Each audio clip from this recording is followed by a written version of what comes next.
Hello friend, welcome to BPSC platform.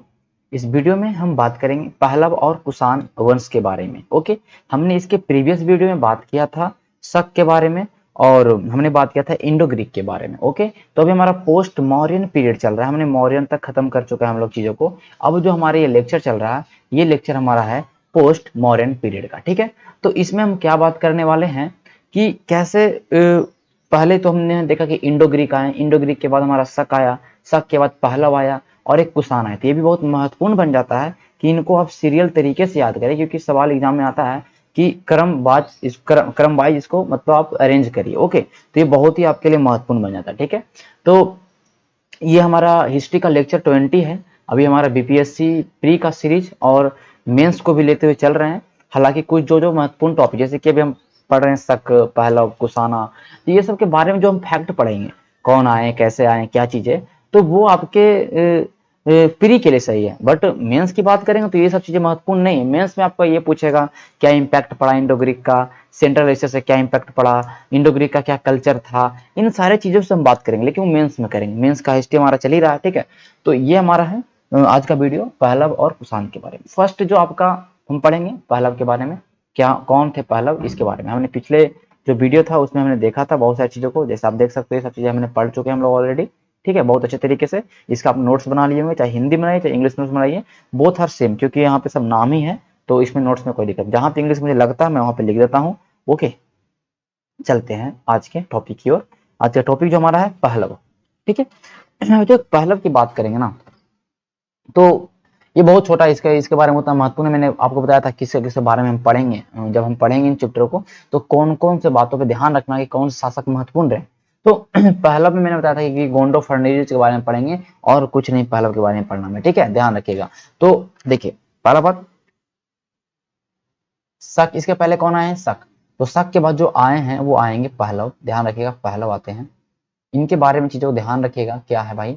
Okay, Pahlava. तो पहलव के बारे में जानना तो आप कहीं के आप नाम देखिएगा ना, साइको पार्थियन, शक का पहलव। ठीक है, जैसे कि मैंने बताया था कि शक को सिथियन बोले थे, इस तरह पहलव को पार्थियन बोला गया। ठीक है, तो साइको पार्थियन या शक का पहलव इसी का नाम है। ठीक है, ये ध्यान रखिएगा। तो मैं नाम भी लिखता हूँ, साइको, साइथो, सीथो पार्थियन या सिथियन इसको बोलते हैं शॉर्ट फॉर्म में, सिथियन। मैं लिखता हूँ सिथियन। ओके, साइकोपाथियन और शक का पहलव।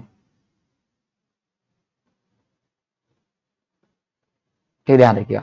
तो ध्यान रखिएगा, जब नॉर्थ वेस्ट इंडिया में जब शक, बहुत ज्यादा शक का वहां पर राज चल रहा था, तो उसके बाद पार्थियन आए, मतलब पहलव आए, इनका पहलव बोला था। ठीक है, तो ये दोनों जब एक साथ मिल गए ना, तो कहीं कहीं शक पहलव कहलाए, कहीं कहीं शक मतलब सब कहीं कहीं शक सैको पार्थियन देखने को मिलता है। तो ये सब बात की बात है, इन चीजों को हम ध्यान नहीं रखेंगे। तो जो पहलव वंश का मतलब कहने का पहलव जो था, इसका वास्तविक अगर हम बात करें, वास्तविक मतलब संस्थापक की बात करें, तो एक नाम आता है, इसका नाम है माउस। देखिए नाम क्या है, माउस। ओके, ध्यान रखिए, माउस नाम आता है। ठीक है, तो ये तो शक का स्थापना किया, बट इंडिया के अंदर, इंडिया के अंदर जो शक की बात करेंगे कि शक का स्थापना किसने किया, वो नाम आता है, हिंदी में लिखता हूँ, मिथे डेटस। सब कुछ महत्वपूर्ण नहीं है, ज्यादा याद नहीं रखना, मैं बताता हूँ आपको, ये सब फैक्ट चीजें हैं। मिथेडेटस जो कि भारत में पहलव वंश की स्थापना करना, मतलब भारत में पहलव की स्थापना। ओके, ध्यान रखिएगा। तो ये चीजों को आपको समझना है कि ये सब पार्थिया से आए थे, जो कि नॉर्थ वेस्ट इंडिया में एक जगह था पार्थिया, वहां से आए थे और फिर भारत में आके जिन्होंने स्थापना किया वो थे मिथेडेटस। ठीक है, ध्यान रखिएगा। अब जो सबसे महत्वपूर्ण मिथेडेटस के बाद जो आता है, इसी के बारे में पढ़ना है, उनका नाम है गोंडो फर्नांडिज। मैं इंग्लिश में लिखता हूँ पहले, जियो गोंडो, कहीं गोंडो फर्निज, गोंडो फर्निज, ये लिखा फर्निज, ए नहीं ऐसा कि इसका उच्चारण होगा फर्निज। ठीक है, गोंडो फर्निज, ये गोंडो फर्निश था, इनका नाम कहीं क्या आप देखें, गुंडूहुर। मैं दो तीन नाम है, सब नाम लिखता हूँ। ठीक है, और करके लिखता हूँ, और करके। ठीक है, गुंडू, गुंडूदर। ओके, गुंडूदर, या विंदफर्ड, विंदफर्ड, ये नाम आपको दिखाई पड़ेगा इसका। तो कहीं कहीं अलग अलग बुकों में अलग अलग नाम दिखाई पड़ता है, तो इस चीज के लिए परेशान नहीं होना, ठीक है। अब देखिए ध्यान रखिए, ठीक है। तो एक इसके बारे में अगर हम देखेंगे गोंडो फर्नांडिस के बारे में, तो पहले इसने राजधानी कहाँ बनाया, तक्षशिला, कैपिटल तक्षशिला,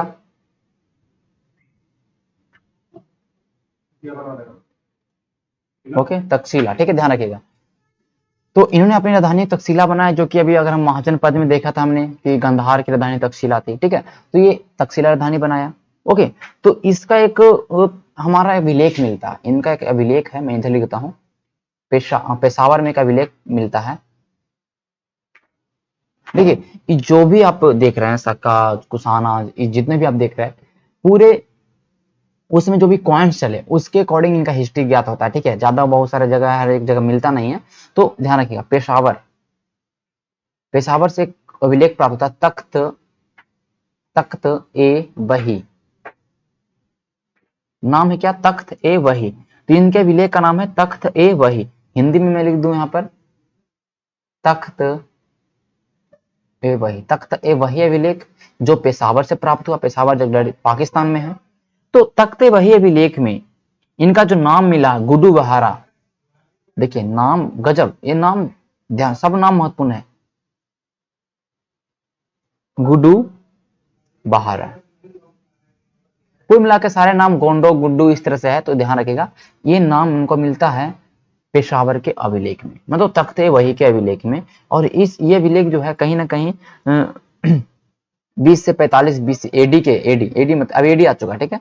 इस एडी के अभिलेख है, तो डेट से कोई मतलब नहीं थी, ठीक है। तो समझ लीजिए कि ये प्रथम शताब्दी में आ चुका है, और प्रथम शताब्दी में ये गुडू बहारा अभिलेख है, सॉरी तख्ते वही अभिलेख है, उसमें गुडू बहारा नाम से इसका है। और इसमें एक चीज और है ना, कि इस अभिलेख में एक चीज और लिखा गया है सेंट थॉमस के बारे में।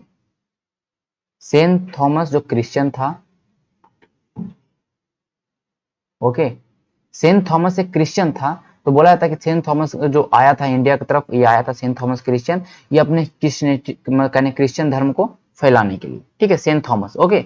तो इसका ऐसा इसके बारे में मतलब कहने का मतलब एक समझ सकते हैं कि ईसाई जो भारत में जो आ चुके हैं भारत में फैलाने के लिए, तो ये इसी के समय में आप देख सकते हो पहले के टाइम में ये आ चुके हैं। तो ये प्रथम शताब्दी की बात है, जब आपको पता होना चाहिए कि प्रथम शताब्दी के समय ही जीसस क्राइस्ट का जन्म हुआ था, इसी समय में। तो ये उन सारे बातों को इसमें लिखा गया, ठीक है, ध्यान रखिएगा, ओके। तो पूरे ये यही महत्वपूर्ण था। बाकी इसके बाद जो हमारा कुषाण वंश आ जाएगा, बाकी इसमें छोटे छोटे राजा थे, जैसे अब्दगिज था, तो ये सारे महत्वपूर्ण नहीं है, इन सारे महत्वपूर्ण नहीं है, और इनके बारे में पढ़ना भी नहीं है कोई हाल में, ठीक है, ध्यान रखिएगा, ठीक है। तो अब हम देखेंगे कुषाण डायनेस्टी के बारे में, ओके। कुषाण डायनेस्टी थोड़ा महत्वपूर्ण है, ये थोड़ा लॉन्ग चलेगा इसका, बट उसके बारे में समझें, क्योंकि पहला वो उतना ज्यादा महत्वपूर्ण नहीं था जितना हमने इसको यहाँ पे कर लिया, उतना जितना में हमारा सफिशियंट है, इतना इतना से फालतू सवाल नहीं आ सकते हैं प्री में। और मेंस की तो बात करिए मत, मेंस में तो पूरा कॉम्बाइंड आएगा, तो कॉम्बाइंड आपको लिखना पड़ेगा, ठीक है। चलते हैं कुषाण वंश के बारे में। सबसे पहली बार कुषाण वंश को में पढ़ेंगे क्या क्या चीजों को, ये मैप देखने से आपको परेशानी होना, बस आप चीजों को समझिए कि कुषाण वंश में हम पढ़ेंगे तो किन बातों पर आपको ध्यान रखना है, जो मैं बोल देता हूँ उन चीजों को ध्यान रखिएगा। पहले हम पढ़ेंगे कुजुल कडफिसेस, नाम है एकदम बेहतरीन, कडफिसेस। संस्थापक रूप में पढ़ेंगे इसको, कुजुल कडफिसेस को, ठीक है। इसके बाद हम पढ़ेंगे हम लोग, इसके बाद हम देखते हैं विम कडफिसेस, विम कडफिसेस, ठीक है। हिंदी इंग्लिश का इशू नहीं होना चाहिए आई थिंक, अगर जो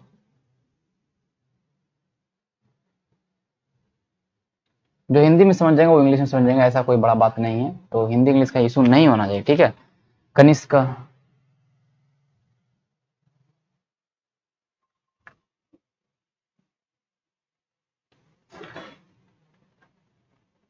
लेटर ऑन देखेंगे हम वशिष्ठ का,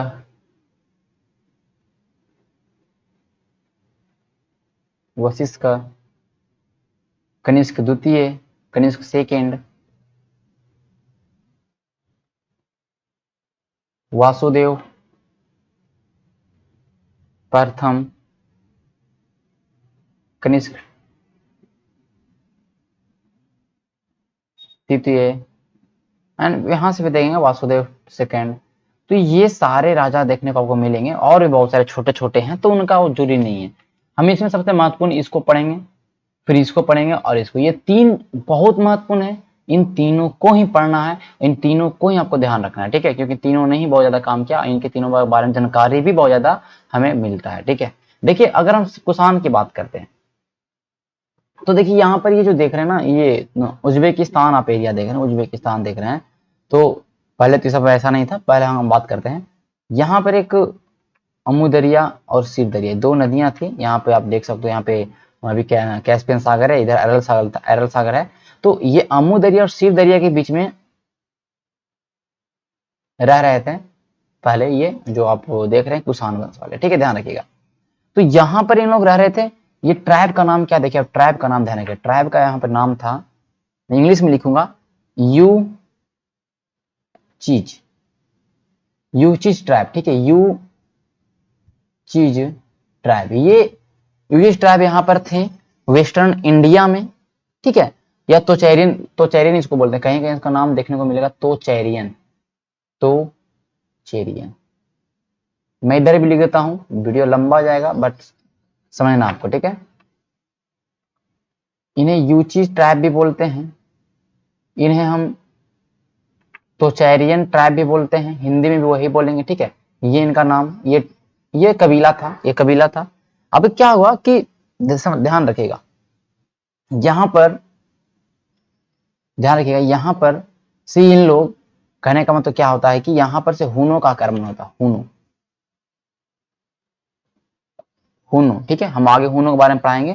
जो हुनों का आक्रमण होता है, तो यहां से छोड़ते हैं, ये यहां से भागते हैं। ये नदी का नाम था अमू दरिया और एक सीर दरिया, सीर या आमू, ठीक है। ये भागते हैं और धीमा धीमा धीमा धीमा नॉर्थ वेस्ट इंडिया में आते। पहले तो ये पाकिस्तान है, इसमें पूरा समझिए कि इधर आते हैं और धीमा धीमा ये फिर इंडिया में आके बसते हैं, पहला बात, ठीक है। तो ये बोला जाता है ना कि ये जो यूची ट्राइब थे, यूची ट्राइब थे, ये कहीं ना कहीं, जो मैंने बताया था आप लोगों को कि 5 ट्राइब्स थे, ध्यान रखिएगा, 5 क्लैंस था, जो 5 ट्राइब थे यूची कबीला का, यूची कबीला। ये अलग है, यू है, ये यू, कंफ्यूजन नहीं होना, एक यूची, मैंने यू चीज लिखा, एक केवल यूची था, यू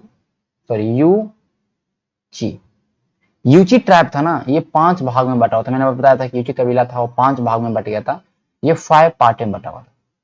तो कहा था कि जो यूची कबीला, ये जो यूची ट्राइब है, ये कहीं ना कहीं इसी का पार्ट था, ठीक है, ये ऐसा कहा जाता है, जो कि ट्राइबल पीपल थे और नॉर्थ सेंट्रल एशिया में ये लोग रहते थे, ध्यान रखिएगा।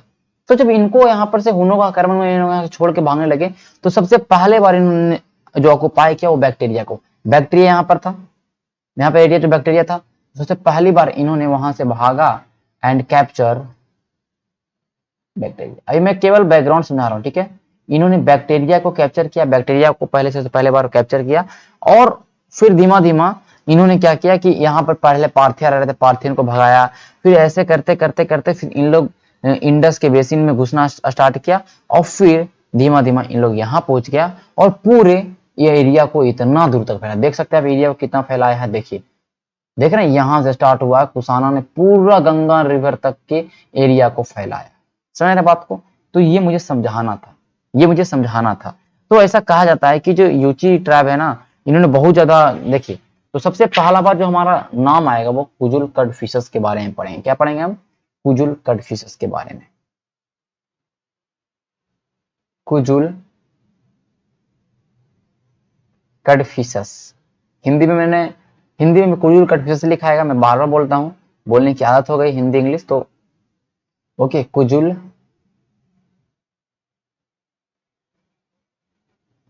कड़फिशेस।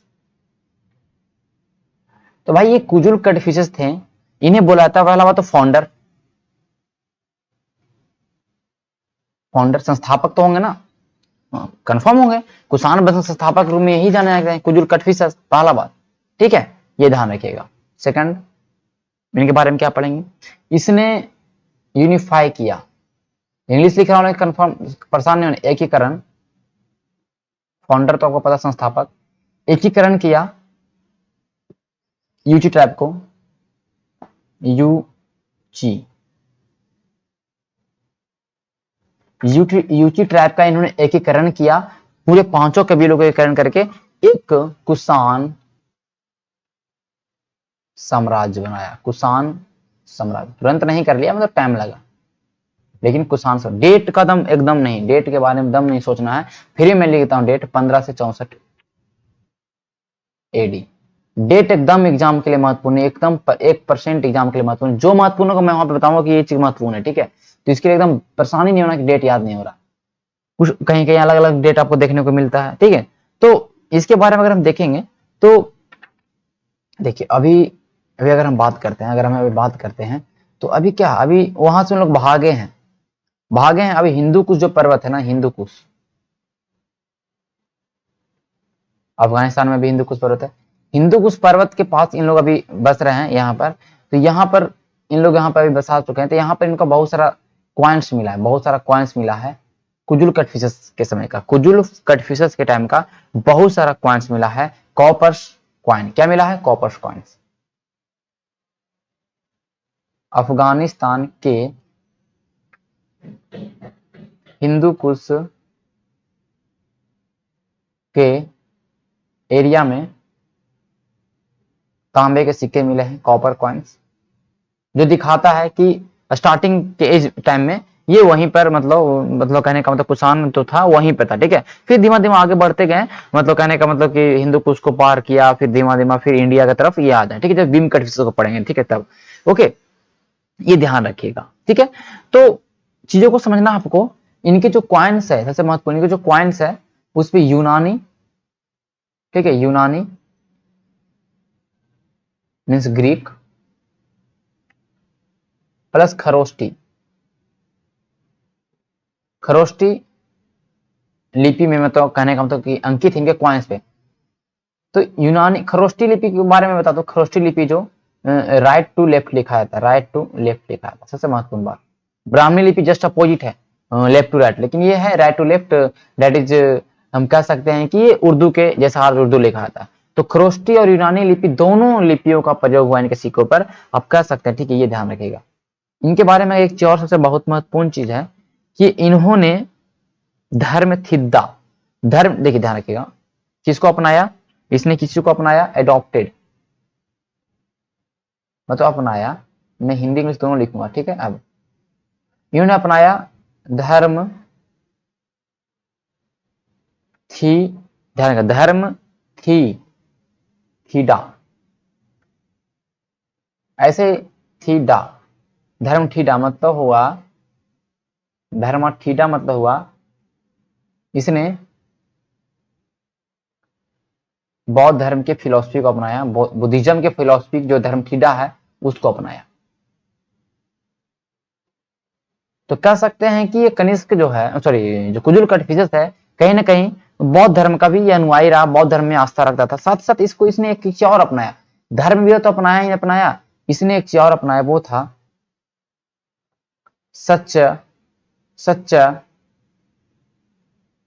देखिए यहाँ पर अभी तो आप समझ सकते हैं ना कि बौद्ध धर्म तो बहुत पहले से 563 बीसी का स्टार्टिंग से बौद्ध धर्म स्टार्ट आ चुका है यहाँ पर। तो इसने सच्च धर्म थीटा भी अपनाया, जो कहीं ना कहीं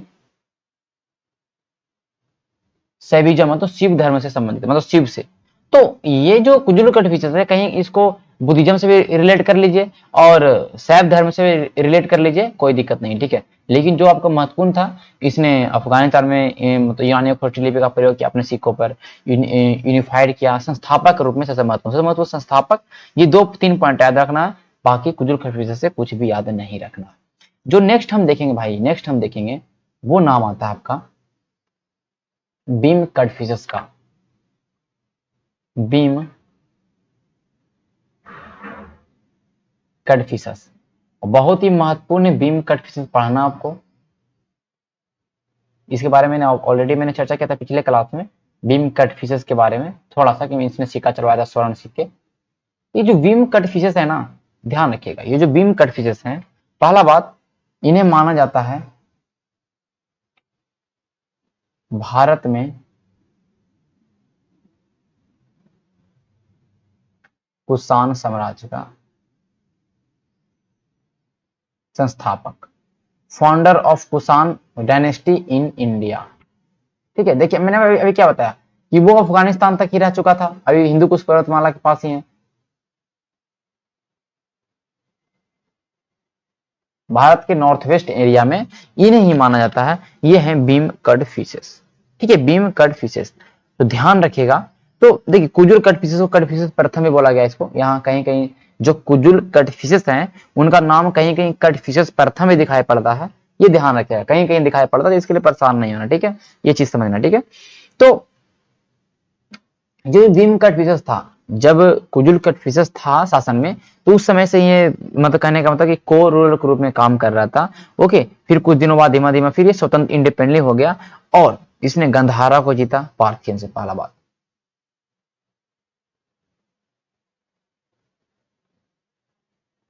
गंधार को पार्थियन, पार्थियन मतलब पहलव, पहलव से जीता। गंधार को पार्थियन मतलब पहलव से जीता, पार्थियन नहीं लिखा रहता हर जगह, पहलव में लिखता हूं हिंदू में। ठीक है, पार्थियन जीता, ये पहला काम, इसका महत्वपूर्ण काम। ओके, सेकंड देखते हैं क्या महत्वपूर्ण काम किया भाई। ओके ओके, एक आप चीजों समझिएगा, एक चाइनीज ग्रंथ है हाउ हानसू, हाउ हानसू एक चाइनीज ग्रंथ है, चाइनीज इपिक मतलब ग्रंथ है। हाउ हानसू चाइनीज ग्रंथ है, इसमें लिखा है तिएन चू को जीता, तिएन चू, तिएन चू को जीता, ऐसे इसमें मेंशन है कि बीम कटफिशेस ने तिएन चू को जीता। अब तिएन चू को जीता, ठीक है, पहला बात। सेकंड, राजधानी, इसने अपनी राजधानी बनाई पेशावर, जिसे पुरुषपुर बोला जाता था पहले, पुरुषपुर। इसने अपनी राजधानी को पेशावर बनाया, जो कि अभी अभी पहले इसे पुरुषपुर बोला जाता था, अब पेशावर है, पहले पुरुषपुर बोला जाता था। इन बात को ध्यान रखना है। ठीक है, तो इसने अपने पूरे किंगडम को मथुरा तक फैलाया था, उस समय के टाइम में हम बात करें तो मथुरा तक फैलाया था, और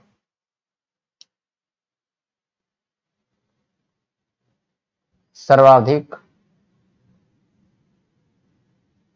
स्वर्ण सिक्के नियमित रूप से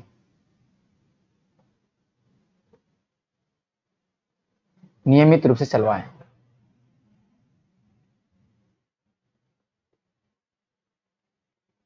इशू ऑफ गोल्ड कॉइन, स्वर्ण सिक्के चलवाने का जो श्रेय नियमित रूप से जाता है इंडिया के अंदर, वो है बीम कटफिशेस का। बहुत ज्यादा संख्या में इन्होंने स्वर्ण सिक्के चलाए, ये ध्यान रखिएगा। ठीक है, इसने अपने क्वाइंस पे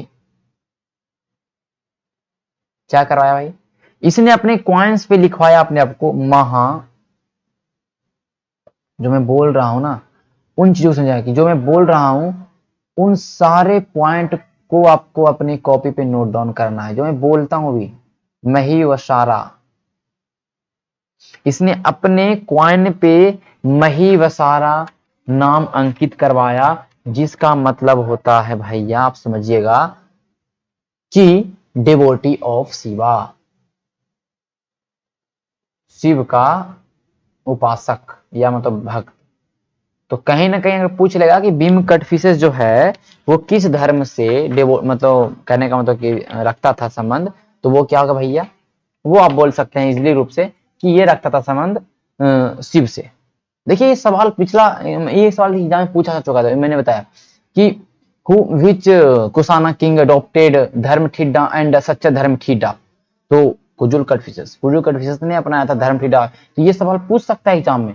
तो एक एक चीज मैं बता रहा हूँ जो महत्वपूर्ण है, जो नहीं महत्वपूर्ण था मैं चीजों को यहाँ पे लिखता ही नहीं हूँ। ठीक है, शिव का उपासक, इसने अपने क्वाइन में, मैं क्वाइंस के बारे में लिखा, ठीक है, इसने अपने क्वाइंस में, ध्यान रखिएगा, शिव की मूर्ति तो बना, शिव का फिगर तो बनाया है शिवा का, विथ ट्राइडेंट बुल। मतलब ये हुआ कि जो शिव की सवारी है नंदी या बुल की बात कर लेते हैं, मतलब साढ़ जो भी हो, तो उसके साथ त्रिशूल, इनका ऐसे कॉइन्स था। तो किसी कॉइन्स में अपना भी फिगर बनवाया, किसी कॉइन्स में ऐसे ये बुल बना दिया, ठीक है, पूरा सही से नहीं बन पाएगा, कोई बात नहीं, मैं मुझे समझाना चीजों को, ध्यान रखिएगा। इस तरह से बनाया और एक शिव जी का मतलब पूरा फिगर बनाया, ओके, और ये हाथ में ऐसे त्रिशूल बनवाया। ये सारे इनके कॉइन्स में देखने को मिलता है। मैं शायद यहाँ पे मैंने कॉइन्स का फिगर डाला हूँ, तो आप मैं यहाँ पे दिखा दूं, आई थिंक होगा, नहीं होगा, चलिए मैं आपको इसका दिखा देता हूँ फिगर, ओके, एक सेकेंड।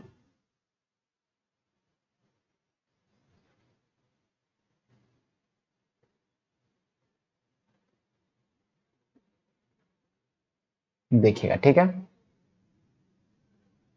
देखिए बीम कट फिशेस का ये कॉइन है, देखिए बीम कट फिशेस का कॉइन है। देखिए मैं इसको थोड़ा सा जूम कर दूं तो आपको बहुत सारी चीजें इसमें क्लियर हो पाएगा, क्योंकि जब पढ़िए तो चीजों को ध्यान से, हम पढ़ाएंगे इसके आर्ट एंड कल्चर में, तो चीजों को ध्यान से देखिए, है ना। देखिए ये देखिए तिरछुल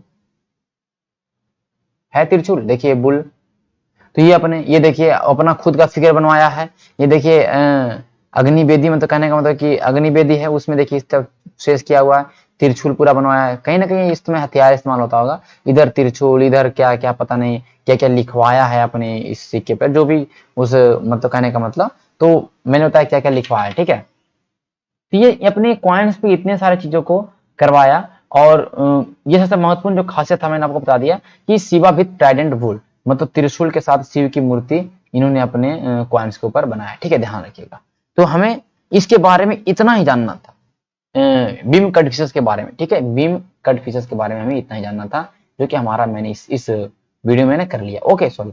अब चलते हैं नेक्स्ट जो हम देखेंगे, ओके, ध्यान रखिए, नेक्स्ट जो हम देखने वाले हैं वो देखेंगे हम कनिष्क के बारे में, बहुत महत्वपूर्ण है, बहुत महत्वपूर्ण, कनिष्क का।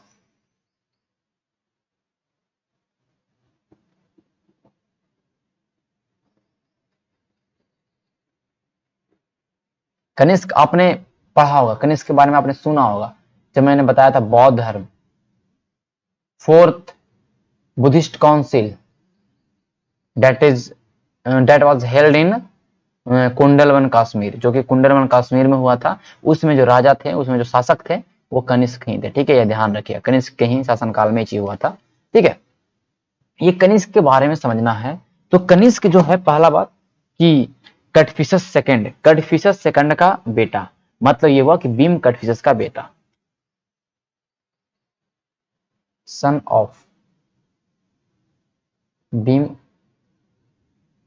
कटफिसस। आप पूरे मेरे जितने भी हिस्ट्री का लेक्चर आप देखिएगा ना, तो आपको हिंदी इंग्लिश में कोई फर्क ही नहीं पता चलेगा, आप चीजों को समझ पाइएगा। लेकिन ऐसे कंप्लेन करना दिक्कत है कि आप हिंदी में नहीं पढ़ा रहे, इंग्लिश में नहीं पढ़ा रहे, तो ये पहले आप पूरे वीडियो को, सारे वीडियो को देखिए, नोट्स बनाइए, आप खुद समझ आएगा कि हिंदी इंग्लिश में कोई फर्क नहीं होता, ठीक है। कनिष्क की अगर हम डेट की बात करें तो 78 से लेके 101 एडी तक है, लेकिन कोई जरूरी नहीं, कोई जरूरी नहीं, बस याद नहीं रखना है, बस थोड़ा सा रफली याद रखना है कि 80 से 100 के बीच में था, ठीक है, ये ध्यान रखिए। सबसे फेमस किंग कनिष्क, सबसे फेमस किंग कनिष्क, इसने अपने राज्य को इतना ज्यादा फैलाया, जैसे कि इस मैप में देख सकते हैं। ये कनिष्क के समय में, ड्यूरिंग द कनिष्क रीजन, इसने अपने यहाँ अम्मू दरिया, देखिए अम्मू दरिया रिवर है, ये सीर दरिया रिवर है, ये देख सकते हैं, ओके। इसने, ये हमारा कैस्पियन सागर, ये अरल सागर है, इसने अपने एरियाज को पूरी गंगा रिवर तक फैलाया, समझ रहे बातों को, इसने अपने एरिया को गंगा रिवर तक फैलाया, इतना गजब तरीके से, समझ रहे बातों को, कितना जबरदस्त है, ठीक है। तो यहां लिख सकते हैं,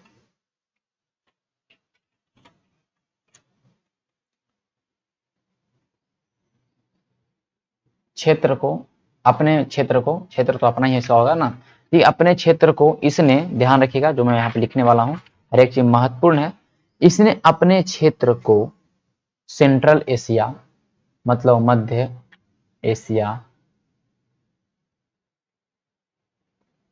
से लेकर, मध्य एशिया से लेकर अफगानिस्तान, ठीक है। और देखो ये सेंट्रल एशिया से लेकर अफगानिस्तान तक फैलाया, ठीक है। और नॉर्थ वेस्ट इंडिया, इसका एरिया एरिया की मैं बात करूं, नॉर्थ वेस्ट इंडिया, उत्तरी पश्चिमी जो प्रांत इंडिया का वहां तक, जो मैंने बताया हर एक जो अटैक हुआ सब नॉर्थ वेस्ट इंडिया में ही हुआ, ठीक है, ध्यान रखिएगा, ठीक है। उसके पीछे रीजन था क्यों अटैक हुआ था, ठीक है।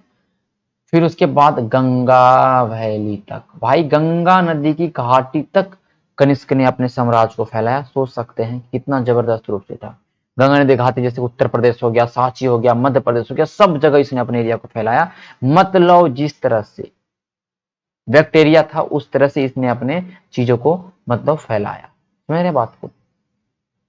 ओके, अब देखिए चीजों को समझना है अच्छे तरीके से। मैं जो बताने वाला हूं, मैं इसको अलग कलर ले लो थोड़ा सा, तो अच्छे से देखिए, ध्यान रखिएगा। कनिष्क ने, आप समझ सकते हैं कि अफगानिस्तान से लेके अखिल भारतीय साम्राज्य की स्थापना इसने किया। एकदम पूरे, सबसे पहली बार इतना रूप से पूरा फैलाया होगा पूरे एरिया को। मॉडर्न के टाइम में फैला, लेकिन आप ये समझिए कि इसने पूरे एरिया को इसने इतना ज्यादा फैलाया, ठीक है, ध्यान रखिएगा। अब इसके बारे में जो महत्वपूर्ण महत्वपूर्ण प्लेस है जिससे हमें इनके बारे में जानकारी मिलेगा, उनके बारे में देखेंगे। पहला प्लेस अफगानिस्तान। अफगानिस्तान का एक अभिलेख है रब तक। देखिए रब तक अभिलेख का नाम नहीं, क्योंकि जगह का नाम है रब तक, इसलिए अभिलेख का भी नाम होगा रब तक अभिलेख। रब तक इंस्क्रिप्शन जो है भाई अफगानिस्तान का, इसमें क्या दिखाई पड़ता है, ध्यान रखिएगा। ओके, इस रब तक अभिलेख में अगर आप समझिएगा बातों को, तो कनिष्क के बारे में कुछ कुछ चीज आपको जानकारी इसमें मिलता है। इसमें यह है कि इसने अपना एरिया को चंपा, पाटलिपुत्र, कौशाम्बी, साकेत तक फैलाया। इसमें बहुत सारे चंपा, पाटलिपुत्र,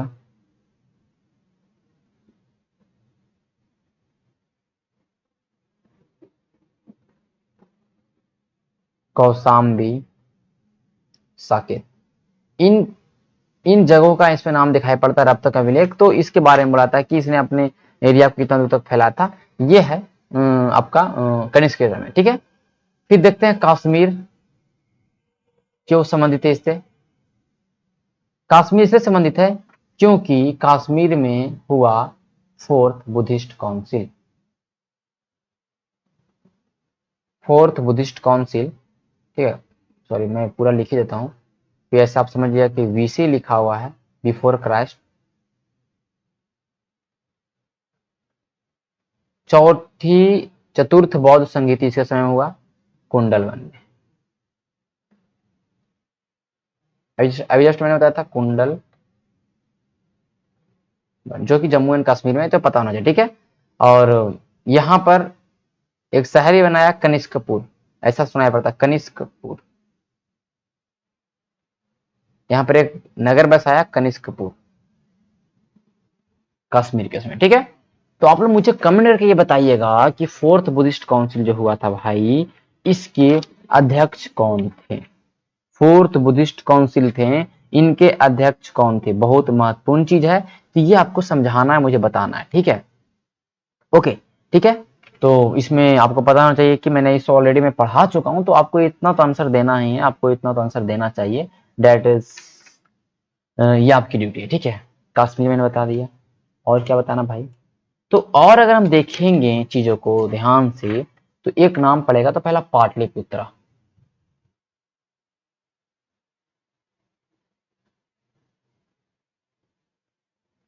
एक नाम दिखाई पड़ता है भैया पाटलिपुत्र, ठीक है।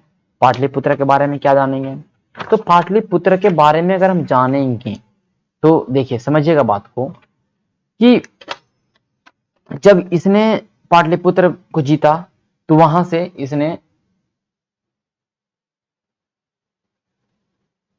अश्वघोष को अपने दरबार में रखा, ठीक है। पाटलिपुत्र से इसने भिक्षा पात्र, जिसमें भगवान बुद्ध भिक्षा मांगते थे, उस भिक्षा पात्र को इसने ले लिया, समझ रहे हैं। और एक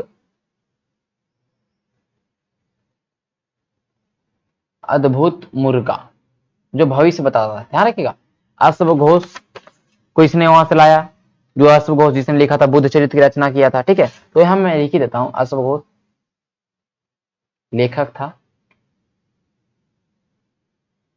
बुद्ध चरित्र, इसके लेखक अश्वघोष ने बुद्ध चरित्र किताब की रचना की, जिसमें पूरे बुद्धा के बारे में उनका पूरा बायोग्राफी है, पवित्र उनका जो बायोग्राफी, ये चीज है, ठीक है। और एक और सौंदरानंदा, एक और किताब का नाम है सौंदरानंद।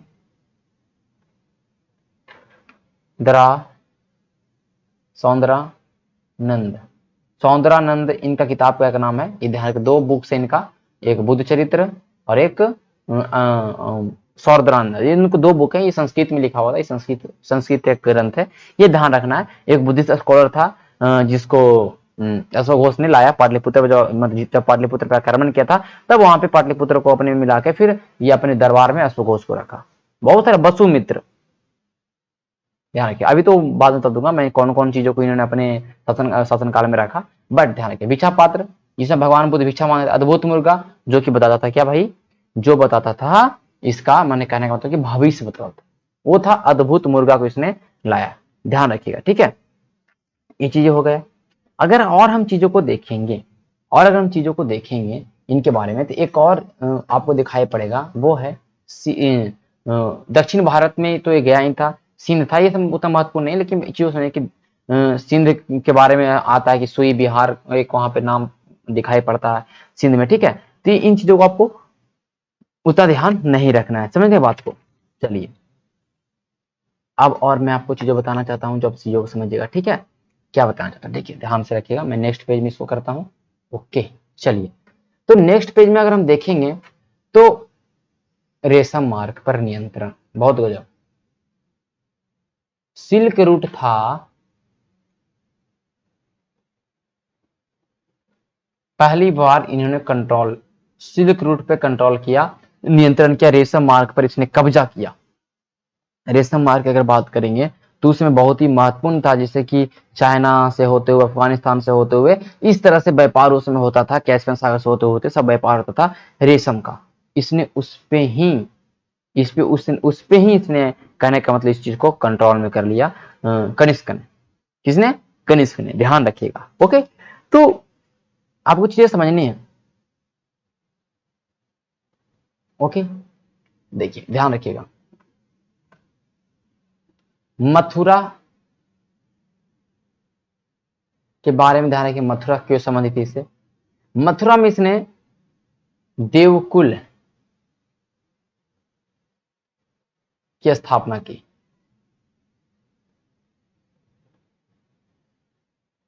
मथुरा में इसने देवकुल की स्थापना की, जहां पर देवताओं की मूर्ति बनाया, ठीक है। जैसे देख, पहला भीम कट फिशेस, पहला बात तो भीम कट फिशेस अपने पापा भीम कट फिशेस का आइडोल मतलब मूर्ति वहां पे लगवाया, प्लस स्वयं का मूर्ति और कुछ गॉड का भी मूर्ति इसने वहां पे लगवाया। मथुरा में देवकुल की स्थापना की और वहां पर इन सारे काम को किया। मेरे बातों को इतना वहां पे काम किया। ओके, एक चीज समझ गए आप लोग। अब देखिए और समझना आपको कि एक ध्यान रखिएगा, यहां मूर्ति जो एक है ना, मूर्ति रोमन चोंगा, रोमन चोंगा मूर्ति, इनका एक रोमन चोंगा मूर्ति मिला। रोमन चोंगा मूर्ति देखिए, मैंने फर्स्ट पेज में मैंने डाला, देखिए ध्यान रखिएगा, ये फर्स्ट पेज, ध्यान रखिएगा। देखिए किस तरह से मूर्ति, बड़े बड़े जूते पहने हैं, यहाँ पे मतलब टूटा अवस्था मिला है, तो देखिए बड़े बड़े जूते पहने, मतलब रोमन ड्रेस में, मतलब जो उसमें रोमन एम्पायर में जो ड्रेस था, उस ड्रेस में इन्होंने वहां पे रोमन चोंगा, मतलब कहने का मतलब इनका एक फिगर मिला है रोमन चोंगा में, ये ध्यान रखिएगा इस चीज को, ठीक है। ध्यान रखिएगा, मथुरा से मिला, कहाँ मिला? मथुरा से, ध्यान रखिएगा मथुरा से रोमन चोंगा। मतलब ये हो गया कि जिसमें नुकेलीदार जूता पहना है, नुकेली जूता,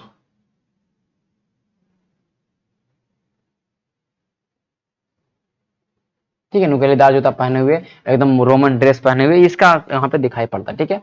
तो यहां से मथुरा और फिर इंडो ग्रीक आर्ट, ये दोनों का कॉम्बिनेशन में आपको देखने को मिलेगा। इन सारे चीजों को समझना है, ठीक है, कि कैसे ग्रीक और मथुरा कल्चर हुआ, तो आगे हम बताएंगे कि मथुरा आर्ट है और क्या क्या आर्ट है, जो इसके बारे में जो कल्चर का, वो सब कल्चर का चीज, लेकिन अभी हमको बस फैक्ट को जानना जो प्री के लिए महत्वपूर्ण है। मेरे बातों को ध्यान रखिएगा। शक एरा सबसे महत्वपूर्ण, शक संवत की शुरुआत।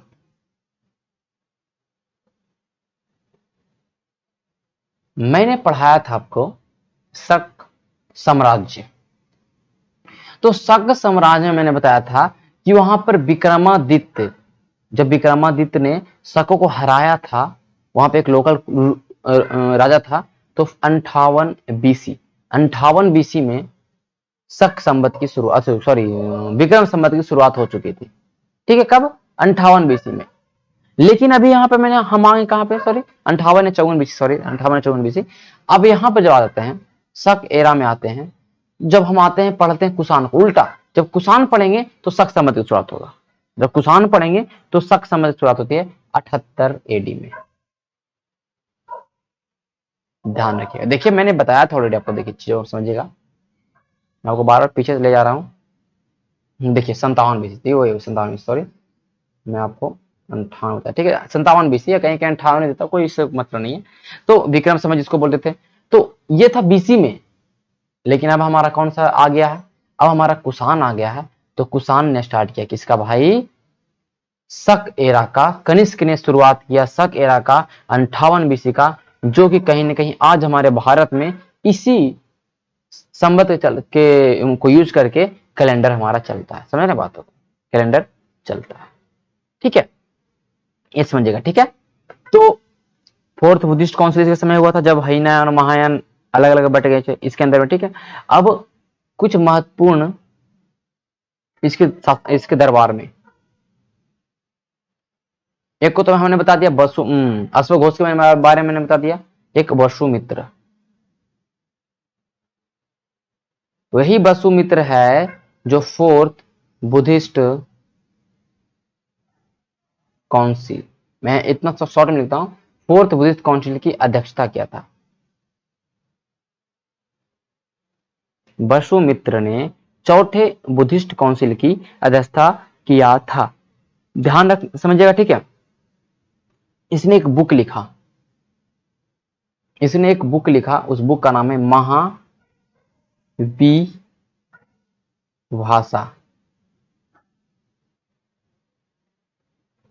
महाविभाषा समझ लीजिए, ये जो बुक है आप समझ लीजिए कि पूरे बुद्धिस्ट फिलॉसफी का इंसाइक्लोपीडिया है, इंसाइक्लोपीडिया ऑफ जो भी बौद्ध धर्म का जो फिलॉसफी है, जो बौद्ध धर्म का जो मानना है, मान्यता है, उन सारे चीजों को इस महाविभाषा में इसने संकलित किया, और वसुमित्र ने फोर्थ बुद्धिस्ट काउंसिल का अध्यक्षता किया। ध्यान में रखिएगा, और ये किसके दरबार में था, तो कनिष्क के दरबार में। तो चीजों को रिलेट करना सीखो कि चौथा बुद्धिस्ट काउंसिल कब हुआ, 1ली शताब्दी में था। पहली शताब्दी में कौन था, कुषाण था, कनिष्क था। तो कनिष्क के शासन काल में रहेगा ना, ये कनिष्क के दरबार में ही रहेगा ना, मेन मेन चीज को पकड़ के तो रखेगा ये चीज, ये तो कंफर्म है। अश्वघोष के बारे में मैंने बता दिया, ठीक है। तो कहीं ना कहीं अश्वघोष इस बुद्धिस्ट काउंसिल का उप जो कहने का तो उप सभापति या उप अध्यक्ष था, जो वो था अश्वघोष, ठीक है, ध्यान रखिएगा। चरक, गजब नाम, सेकंड नाम को दिखाई पड़ेगा, चरक। चरक तो आपको पता है ना, चरक एक बहुत जबरदस्त फादर ऑफ आयुर्वेदा, सबसे महत्वपूर्ण। इसके लिए नाम इंट्रोडक्शन देना जरूरी नहीं, आप समझ सकते हैं इनके बारे में। आयुर्वेद के पिता, आयुर्वेद के पिता कौन है, चरक, ठीक है। आयुर्वेद के पिता चरक, किसने किताब लिखा, कौन सा किताब लिखा भैया, चरक संहिता। इसने किताब लिखा चरण संहिता, और किस पे, मेडिसिन पे। किस पे लिखा, मेडिसिन पे। ये पूछ देगा किससे संबंधित है, तो चिकित्सा संबंधी किताब है चरक संहिता, ये ध्यान रखिएगा। और इसने क्या किया, इसने एक और किताब लिखा, सुसूत्र, सुसूत्र किताब का नाम है सुसूत्र, एक चरक संहिता। इसको नोट डाउन, आप जब नोट्स बनाइएगा तो उसमें लिखिएगा बुक बाई चरक, ठीक है, ये ध्यान रखिएगा। ओके, वसुमित्र हमने बता दिया, अश्वघोष बता दिया। अब एक नागार्जुन, ऐसे नहीं छोड़ेंगे हम इस चीज में, पूरा बताएंगे। फैक्ट तो छोड़ने की बात ही नहीं है, क्योंकि जब मैं पढ़ाऊंगा आपको इसका मेंस में, तो मेंस में मैं इन चीजों को नहीं बताऊंगा दोबारा, समझ लीजिएगा। मेंस से मैं पढ़ाऊंगा तो इनको एक एक पॉइंट को भी मैं नहीं बताने वाला हूं, मैं मेंस से बस क्वेश्चन मैं करवाऊंगा, जैसे मैंने अभी हड़प्पा में मैं करवा रहा हूँ कि कैसे इंपैक्ट किया, क्या किया, सब क्वेश्चन को सोल्व करना मैं सिखाऊंगा, ठीक है। तो पूरा पैकेज है आपका हिस्ट्री का, परेशान नहीं होना पॉलिटी हिस्ट्री का, ठीक है ना, लेकिन टाइम लगेगा, ये ध्यान रखिएगा, क्योंकि मैं अकेला, इसे बोला था आइंस्टीन, भारत का आइंस्टीन, आइंस्टीन लिख दूं मैं, समझ जाएगा, ठीक है, भारत का आइंस्टीन, क्योंकि दो दो आइंस्टीन तो हो नहीं सकते, तो भारत का आइंस्टीन नागार्जुन, ठीक है, वो के ध्यान रखिएगा, जिसने जो सापेक्षता का सिद्धांत जो आइंस्टीन ने दिया ना, ये पहले दे चुका था, थ्योरी ऑफ रिलेटिविटी, ठीक है, सूत्र, इस सूत्र का नाम है प्राजन परिमता सूत्र, प्राजन, ये सॉरी ये क्या हो रहा है, चलिए कोई बात नहीं, प्राजन परिमता सूत्र, इसमें इसने सापेक्षता के सिद्धांत को दिया, थ्योरी ऑफ रिलेटिविटी को इसने इसमें ही बताया था, ये ध्यान रखिएगा। और ये नागार्जुन ही महायान स्कूल या महायान के सपोर्टर थे, नागार्जुन महायान के सपोर्टर थे। इसने एक कहने का मतलब, एक इसने कहने का मतलब सॉरी मध्यमका, मध्यमका ध्यान रखिएगा, मध्यमका, मध्यमका स्कूल, जिसे कहीं ना कहीं शून्यवाद बोला गया। ऑलरेडी मैंने पहले बता दिया, ठीक है। तो नागार्जुन जो कि भारत का आइंस्टीन बोला जाता है, इसने प्राचीन परिमाता सूत्र में इसने सापेक्षता के सिद्धांत के बारे में बताया, और साथ ही साथ ये महायान से संबंधित था, और इसने मध्यमा का एक कहने का मतलब मध्यमा का, और ये शून्यवाद या तो बोले शून्यवाद, एक फिलोसफी, एक दर्शन शास्त्र का इसने, दर्शन का, मध्यमा का दर्शन का इसने स्थापना किया, या शून्यवाद की, ठीक है, जो कहीं ना कहीं शून्यता को, शून्यता या इम्पटीनेस, कि पूरा एकदम दुनिया शून्य है, जीरो, इसके बारे में इसने बताया नागार्जुन ने, ठीक है। जीरो, वो जीरो नहीं, जो आर्यभट्ट था वो जीरो नहीं, इसने पूरा शून्यवाद के एक दर्शन है, फिलोसफी, उसको बताया, ठीक है। हम फिलोसफी वाले चैप्टर में पढ़ेंगे कौन कौन से फिलोसफी इंडिया के अंदर हैं, सारे फिलोसफी के बारे में पढ़ेंगे, जितने भी हैं, ठीक है, सारे के बारे में, इसके लिए परेशान नहीं होना, ओके। चलिएगा, अब देखिए इसके बारे में और क्या हम पढ़ने वाले हैं, ध्यान रखिएगा। एक नाम दिखाई पड़ता है एगेसिलॉस, एजेसिलॉस, एजेसिलॉस। इतना डिटेल में मैं आपको चीजों बता दिया हूं ना, ये वीडियो 1 घंटा का हो गया होगा, लेकिन आपको पढ़ने में बहुत मजा आएगा। एगेसिलॉस एक इंजीनियर था, उस समय इंजीनियर नहीं, ग्रीक इंजीनियर, मतलब उस समय जो समझे वास्तुशास्त्र, मतलब कहने का वास्तुविद समझ लीजिए, जो भी चीजें जो डिजाइन तय कर हर, क्योंकि हर राजा के दरबार में तो रहेगा ही, ठीक है। तो जो पुरुषपुर में,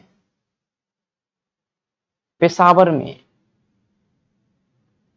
पुरुषपुर जो स्तूपा बना है, स्तूपा, तो ऐसा माना जाता है कि पुरुषपुर का स्तूपा को डिजाइन इसी ने किया था, एगेसिलॉस ने, एगेसिलॉस ने, ठीक है। इसने और क्या किया भाई,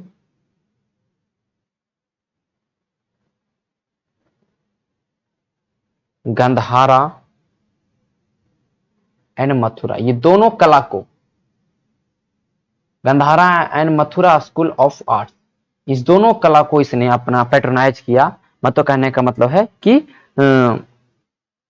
ये समझ लीजिए कि इसने मतलब उस चीज को मतलब जिंदा रखा, या उस चीज को संरक्षण प्रदान किया, ये ध्यान रखिएगा। ये हो गया हमारा, ठीक है। ये चीजें आप लोग समझ पा रहे होंगे, एक एक जो मैं समझाना चाह रहा हूँ वो चीज आप लोग समझ पा रहे हैं, ठीक है। इसने शिव धर्म को भी माना, इसने बुद्धिज्मों को भी देखे माना है बहुत जबरदस्त, ठीक है। इसने कहीं कहीं हेलियोज, हेलियोस को, कहीं कहीं सूर्य देवता को, हर एक जगह में तो बहुत अलग अलग इन्होंने भगवान को माना है, तो इसके लिए चीजों को समझना है, ये क्या क्या चीजें हुआ, ठीक है, ज्यादा महत्वपूर्ण नहीं है, ये चीज समझिएगा, ठीक है, ओके। अब ये जो कहने का मतलब कनिष्क है, कनिष्क के बाद जो आएगा वो आएगा वासुदेव प्रथम, कौन आएगा भाई? वासुदेव प्रथम। तो हम उसको भी देखेंगे, हम एक भी चीज को, ये लास्ट जो है वासुदेव द्वितीय, सॉरी वासुदेव तृतीय, वासुदेव प्रथम नहीं, ये महत्वपूर्ण नहीं था। हम वासुदेव द्वितीय को देखेंगे जो कि last ruler, last Kushana king, last Kushana king, Kushan वंश का, कुषाण साम्राज्य का लास्ट रूलर है वो है वासुदेवा द्वितीय, ध्यान रखिएगा। जो कहीं ना कहीं कनिष्क के बाद वैशिष्ट के आएगा, हुविष्क आएगा, कनिष्क द्वितीय आएगा, फिर वासुदेव प्रथम आएगा, फिर भैया आएगा कौन? वासुदेव द्वितीय। कौन आएगा? वासुदेव द्वितीय। समझ रहे बातों को? तो इसके बारे में उतना ज्यादा नहीं समझना हम लोगों को, तो ध्यान रखना इसके समय में बहुत सारे राजा थे जो चला रहे थे पूरे कुषाण को, क्षत्रप और महाक्षत्रप में विभाजित थे, ठीक है। तो इस चीज को आप लोग को समझना है। तो कुषाण सबसे लास्ट, इसके बारे में जानना है कि कुषाण जो लास्ट राजा है वो है वासुदेव द्वितीय। इसके समय देख रहे हैं कि अलग अलग क्षत्रपों में बढ़ चुका है और महाक्षत्रपों में बढ़ चुका है, ठीक है। फिर वो सब धीमा धीमा पूरे चीजों पे, कहने का मतलब कि रूल कर रहे हैं, ठीक है, ये ध्यान रखिएगा। ओके, तो ये था हमारा पूरे जो महत्वपूर्ण था मैंने बता दिया पूरे कुषाण के बारे में, ठीक है, सॉरी हाँ कुषाण के बारे में, ठीक है, ध्यान रखिएगा। अब जो चीजों को समझना है, जो अब हमारा नेक्स्ट टॉपिक आएगा, जो हमने इस चीज में ऑलरेडी मैंने इस चीज के बारे में पूरा अच्छे से खर्चा, मतलब कहने का मतलब पूरा हमने डिस्कस कर लिया। अब जो हमारा नेक्स्ट टॉपिक आएगा, जो नेक्स्ट वीडियो आएगा, वो आएगा कि क्या इम्पैक्ट पड़ा, क्या इम्पैक्ट पड़ा, क्या मतलब कहने का प्रभाव पड़ा सेंट्रल एशिया से जितने भी किंगडम आए भारत के ऊपर, क्या इम्पैक्ट पड़ा, वो छोटा सा वीडियो 20 से 25 मिनट का रहेगा, उसको चर्चा करेंगे। फिर हम लोग करेंगे सातवाहन, पुष्यशुंग वंश, इन सारे को धीमा धीमा करेंगे और जल्दी ही हम एंशिएंट हिस्ट्री को खत्म करने वाले, एटलीस्ट 6 से 7 वीडियो में एंशिएंट हिस्ट्री खत्म। ये बात तो समझ जाएगा कि 6 से 7 वीडियो में एंशिएंट हिस्ट्री खत्म हो जाएगा। अप्रैल तक के एंशिएंट हिस्ट्री को खत्म कर देंगे, ठीक है, अप्रैल तक एंशिएंट हिस्ट्री को खत्म कर देंगे। फिर मई में चलेंगे हम मिडाइवल हिस्ट्री को, ठीक है, मिडाइवल को करेंगे, ठीक है। तो मिडाइवल पढ़ने में मजा आएगा, मिडाइवल में ज्यादा वीडियोस नहीं आएगा क्योंकि मिडाइवल में 30-35 वीडियो तो मिडाइवल में भी आएगा, ये ध्यान रखिएगा। 30 वीडियोस में 30-35 वीडियो मिडाइवल, मिडाइवल को जब हम पढ़ाएंगे तो ये एक बात को ध्यान रखिएगा, pre plus mains, pre plus mains को लेके चलेंगे मिडाइवल में। तो हर एक का प्री पढ़ाएंगे और मेंस लेके चलेंगे, क्योंकि मुझे मेंस हिस्ट्री ऑप्शन में मुझे दोबारा चीजों को पढ़ाना पड़े, इसलिए दोनों को मैं लेके चलूंगा। तो उसके लिए परेशान नहीं होना, थोड़ा हिंदी इंग्लिश मैनेज कर लीजिए आप लोग, इतना आपको करना है कुछ नहीं, ठीक है। चलिए मिलते हैं नेक्स्ट सेशन में, तब तक के लिए धन्यवाद। अच्छा लगता है तो लाइक शेयर सब्सक्राइब जरूर करें, ये मैं बार बार नहीं बोलूंगा, फिर भी मैं बोल देता हूँ। चलिए धन्यवाद।